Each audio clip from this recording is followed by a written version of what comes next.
everybody, I'm Sam the Somm. And I'm Colleen the Cheesemonger, and we're here to tell you about our first Somm and Monger Box. It's where we're pairing our Stone Tower wines, which are pretty world-class and wonderful, with some really cool cheeses from around the world. So just to talk a little bit about Stone Tower, I know quite a few people who have bought the box have been here before, but just kind of want to give you a little brief history. So Mike and Christy Huber were the original owners of Belfort Furniture. They planted their first vines here in 2009, which would be the Viognier, after buying the neighboring 206 acres in 2004. That's from Westview Farms, and they've wanted to keep that in the family since 1975. The goal of this was to keep the land for agricultural use. And what better use than wine grapes? You know, we're talking about amazing wines right here in Virginia. They were delighted to teach you and us about some of our favorites. So we're going to kind of dive headfirst into this pairing. We have about 87 acres under vine right now, a little under 100. We're going to be talking about throughout all of these different wines from the property. But first and foremost, we're going to talk about the Pinot Noir.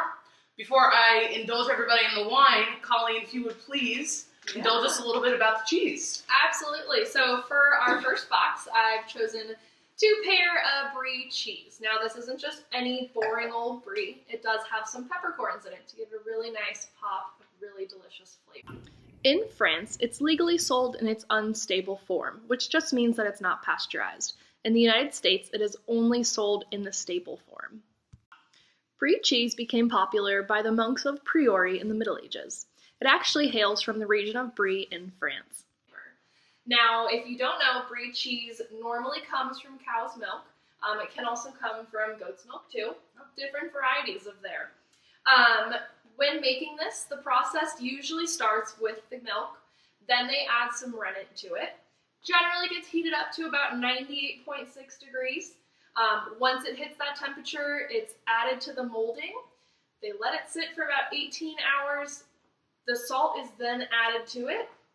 And then it ages for about 4 weeks. That creates a nice young brie. Oh, wow. The paste for that's generally a little bit smoother, a little bit thicker though. As it ages, it does get a little bit gooier. Now the best part to get it to the gooiness, if it's a little bit of a younger brie, is to let it sit out for about a half hour. Oh, okay. Yeah. The best part about it sitting out is it opens up the brie. Sometimes it has an ammonia smell to it. This lets it dissipate a little bit, and it kind of mellows out so you can just really dive into that beautiful flavor. Now, when you say ammonia, that kind of freaks me out a little bit. That's okay? That's natural? It's perfectly natural. All right. It's just a part of the process of the cheese. Is that bad? Yeah. Or no. Okay. No, that's awesome. You know, when I think of ammonia, a lot of times I can think of kind of stink, but I guess if it's natural, you know, it's naturally occurring. That's really cool. So don't get freaked out when you smell that. It's just once you unwrap it, you might have a little bit of a pungent smell, but it'll go away pretty quick. Well, we brought this out about a half hour ago. You know, it's been sitting out, kind of coming to room temperature. We're going to try it a little bit later, but right now it's looking delicious. Yeah. It just looks wonderful to dive right into. You have your petite toasts to try it on. It's a phenomenal pairing we have. So now just talking about this a little bit, you mentioned rennet. So when they add rennet to the milk, what exactly does that do? So rennet is a natural product. It is found in the stomach of a young calf. It is then used to curdle the milk. So it's completely natural. Rennet actually comes in a vegetarian form. It's not always just from a calf. Okay, so the cheese curds are what we're kind of looking at. Exactly. Without it, we wouldn't get a cheese. That's really cool. Then you also mentioned like the rind, you know, and I see this and I'm going to touch it. We look at this, it's kind of, you said bloomy, and you're right. And normally when I eat brie cheese, I just eat it. I eat the whole thing. That's okay? That's perfectly okay. Some cheeses do have like a more waxy rind. Brie is not one of those cheeses. The bloominess is mold. It's completely natural. Cheese is mold, so regardless you're having mold, you might as well just eat the rind. It does give brie more of that distinct brie taste, which of course some people don't jam with, so you can cut it off and just eat the paste that's inside of there if you want. I'm gonna eat it. I'm gonna eat all of it. Yeah, absolutely. And you want to know the best part of all of this? What? It's just how gooey and buttery it can get. And so there are a few different types of brie. This is a double cream. Okay. So it just generally means how much cream is added to it. And that's about 60 to 75% butter fat. Now, if we have a triple green, which is personally my favorite, makes it a little bit more gooey, that has more than 75% butter fat in there. I mean, that makes sense. When butter comes to room temperature, it tends to get Exactly. a little bit softer. That's really cool. I know this is probably going to be my favorite. So Yeah, absolutely. I'm excited for this. Me too. You can dive right in. Awesome. Well, let's skip to the wine. Yeah. I think we'll cover a little bit about the wine itself. So the wine you all are enjoying are a 2017 Wild Boar Pinot Noir. So Pinot Noir, I think, is one of my favorite grapes, mainly because I'm a wine nerd, and the facts behind Pinot Noir are just so cool. So Pinot Noir itself is going to be, or Pinot is going to be one of the oldest varietals. We're looking at over 2,000 years old. There are tons of different types of mutations and clones. There's actually over 50 different types. Wow. Right. That's incredible. So looking at over the years how it's spread out, if any of you are big fans of Pinot Gris, Pinot Blanc, Pinot Meunier, these are all clones and different mutations of this wine. Some of the top growers are going to be France, of course. We're looking at the Burgundy region. Some of the most expensive wines on the planet are coming out of Burgundy. Arguably some of the most ageable wines. Next grow up is going to be us, the love of the United States. Then we're going to be looking at Germany. I always love to bring up Germany because in Germany, they're actually calling Pinot Noir Spätburgunder.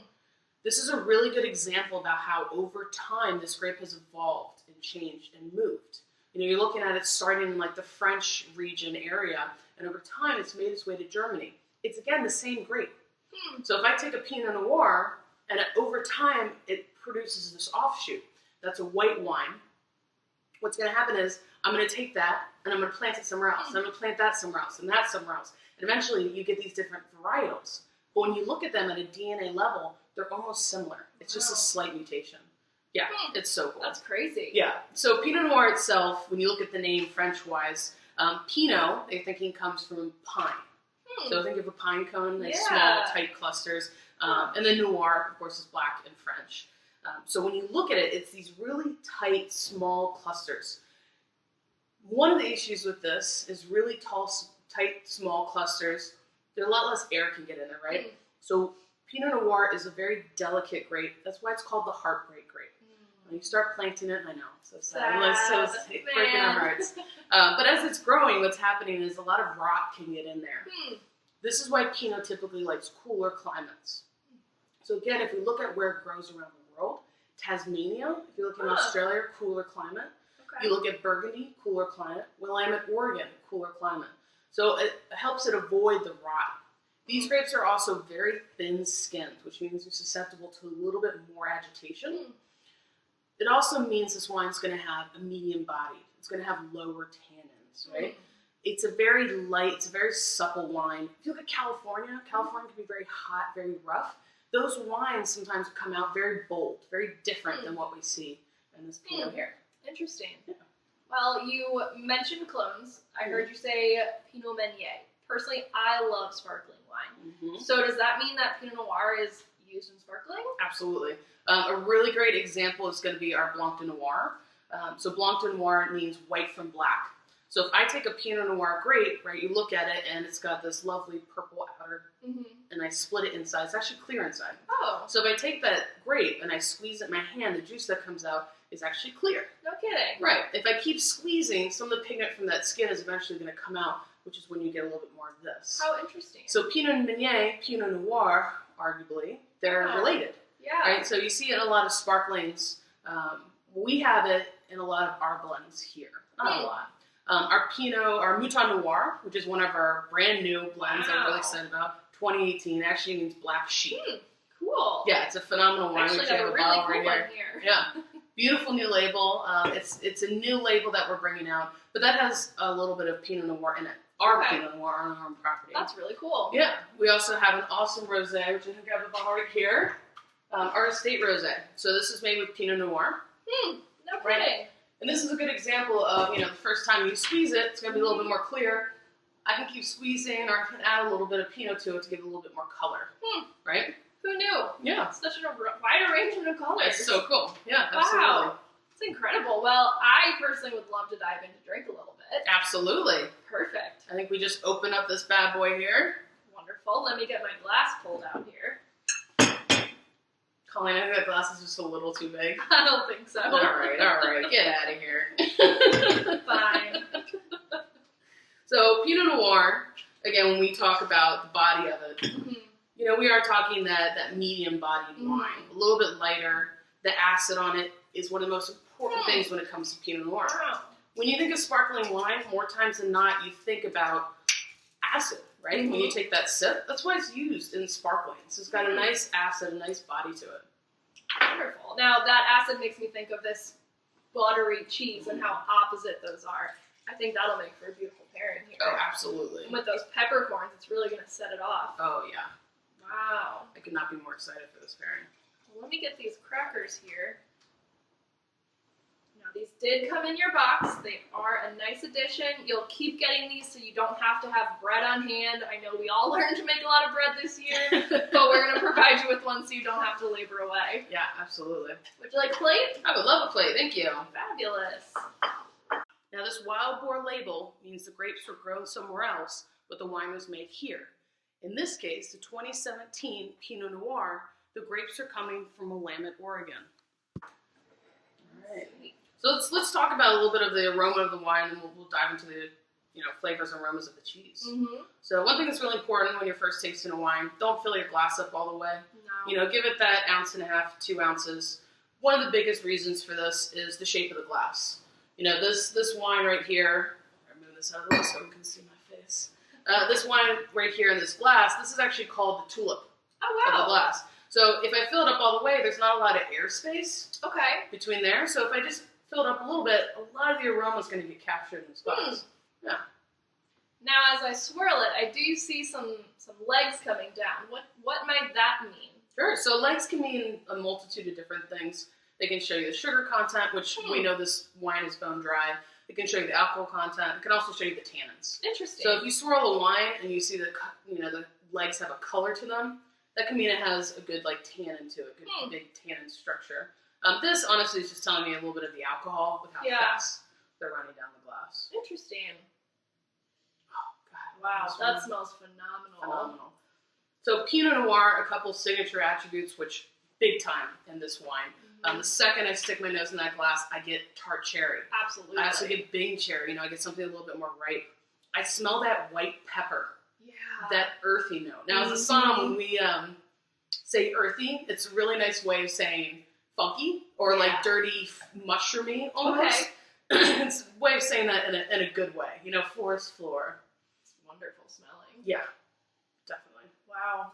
Now, this is one of our library wines. We haven't pulled it out in a little while. We've let it been aging down in our cellar for a little bit, so it's really cool to dive into this. It's cool that we can share this experience with you guys. Yeah, absolutely. And you guys are actually getting a coupon in your box to buy this wine at an additional 10% off. So no one else is able to buy this except for you all here. Yeah, this is exciting. Oh, man. It's so delicious. The second to take that sip, instantly my mouth is salivating. It's begging for food. Yeah, I think we need to dive in here and go for some cheese. Now I'll let you make your own. All right. There you go. Now you all should have also gotten a cheese board and a knife in your box. Oh wow, now look at that paste in there. It's holding up really nicely, which just shows that it's a younger brie. It's not getting that gooey butteriness, but it is definitely softening. The longer you let it sit out, in my opinion, you can't let a cheese sit out for too long. Just let it keep softening up. Absolutely. It's perfect. Oh, wow, that smell. You're right, the bloominess, it comes through, but it's not overpowering. Yeah, the ammonia really just dissipates. It's not there anymore. Yeah. Whenever I think of a stinky cheese, I think of a stinky cheese. That French smells like a foot. This is not that. No. It's much more subtle. No. And if you haven't really experienced too many cheeses, hopefully this box will help you explore more. Brie is really a jumping point for stinky cheese. Absolutely. I mean, the smellier it gets to me, the more delicious it is. Yeah. You can try an eploie, which is very smelly. Maybe we'll do that in a box one day. But this is a really nice jumping point for people, especially with the peppercorn additives.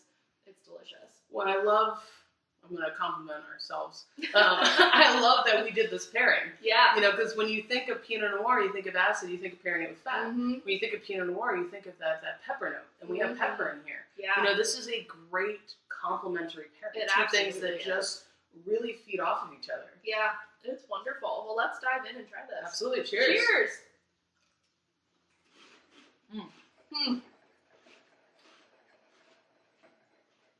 That's Oh, wonderful. wow. Absolutely. Mm-hmm. Those peppercorns.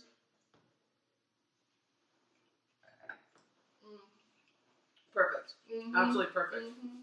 Yeah, again, you've got that fat, you know, coating your mouth. Mm-hmm. But then Absolutely. the acid from the Pinot comes in and kind of helps you wick that away. Mm-hmm. Yeah, you can feel that. Yeah. That's amazing. Every bite of this cheese is going to be like the first bite of this cheese Yeah. when you're drinking that wine. Yeah, and every peppercorn is going to add a little pow. Absolutely. This little pop. Wow, that's absolutely amazing. Wonderful. Compliment ourselves. We did a great job on this pairing. Yeah. Very proud. Yeah, no wonder it was coined as the king of cheese. Love it. It's We wonderful. got the heartbite grape and king of cheese. I absolutely love it. Well, thank you all so much for joining us. We hope you enjoy this pairing really as much as we did. We are going to have some more pairings coming out with some of our awesome wines as well as some cheeses from around the world. We're also very excited that you all get to enjoy a little bit afterwards. So again, you got a 10% off coupon in this box for this wine. And you got another coupon in your box for a cheese board when you come out and visit us. Again, wine and cheese, very important. Perfect pairing. Yeah, absolutely. But please keep your eyes peeled for any new boxes coming out. And please leave a comment, leave some feedback on the drop-down menu below. We would love to hear it. You know, we're always looking to improve and come up with the best pairings humanly possible. Yeah, let us know what you might want to try. We can see if we have it. Absolutely. Well, thank you so much. I'm Sam the Somm. And I'm Colleen the Cheesemonger. And this has been Somm and Monger. Cheers. Cheers.